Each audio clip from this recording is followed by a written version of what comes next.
Hi friends, ഇന്ന് ഞാനൊരു അടിപൊളി മക്രോണി റെസിപ്പിയുമായിട്ടാണ് വന്നിരിക്കുന്നത്. 500 ഗ്രാമിൻ്റെ ഒരു മക്രോണി പാക്കറ്റാണ് എടുത്തിരിക്കുന്നത്. അത് വെള്ളം തിളച്ചതിന് ശേഷം അതിലോട്ട് ഇട്ട് കുറച്ച് ഉപ്പ് കൂടെ ചേർത്ത് വേവിച്ച് കോരിയെടുക്കാം. മഴ കാരണം പൂച്ചക്കുട്ടന്മാരൊക്കെ നല്ല ഉറക്കത്തിലാണ്. ഇപ്പോൾ മക്രോണി എല്ലാം നന്നായി വേവിച്ച് കോരിയെടുത്തിട്ടുണ്ട്. ഇനി ഇത് വറവ് ചെയ്യാനുള്ള സാധനങ്ങൾ തയ്യാറാക്കാം. വലിയുള്ളി 2 എണ്ണം, പിന്നെ ആവശ്യത്തിന് പച്ചമുളക്, തക്കാളി, കറിവേപ്പില എല്ലാം കൂടെ ഇട്ട് ഇളക്കി യോജിപ്പിച്ചെടുക്കണം. പിന്നെ ഇതിൽ സെപ്പറേറ്റ് ആയിട്ട് സോയാബീൻ കൂടെ ചേർത്തിട്ടുണ്ട്. പിന്നെ ആവശ്യത്തിന് മുളക്, മല്ലിപ്പൊടി, മഞ്ഞൾപ്പൊടി എല്ലാം കൂടെ ഇട്ട് ഇളക്കി യോജിപ്പിച്ചെടുക്കണം. സോയാബീൻ കയ്യിലില്ലാത്തവർക്ക് സോയാബീൻ ഇടാതെയും ഇത് തയ്യാറാക്കാം. സോയാബീൻ കുതിർത്ത് വെച്ച് വെള്ളത്തിലിട്ട് പിഴിഞ്ഞു കളഞ്ഞതിന് ശേഷം ഈ മസാലയിൽ ഇട്ട് അടച്ച് വെച്ച് വേവിച്ചെടുക്കണം.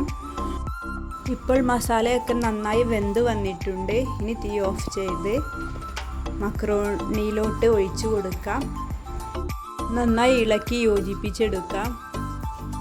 ഇത് ഡിന്നറിനും കഴിക്കാം, ബ്രേക്ക്ഫാസ്റ്റിനായിട്ടും കഴിക്കാം.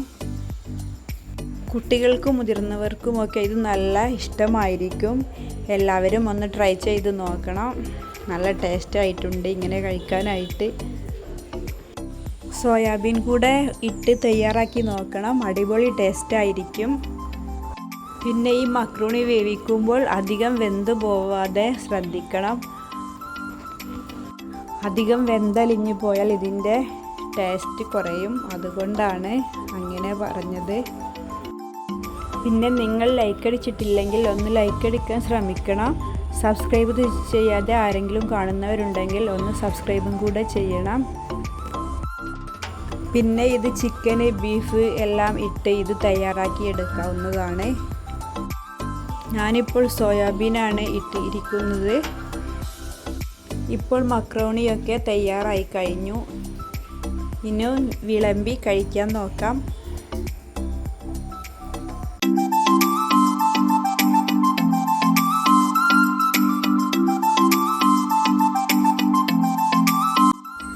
പിന്നെ മഴയും മക്രോണിയും അടിപൊളി ടേസ്റ്റ് ആയിരിക്കും. മക്രോണിയും കട്ടൻ ചായയും കൂടി നല്ല ടേസ്റ്റാണ് ഇങ്ങനെ കഴിക്കാനായിട്ട്.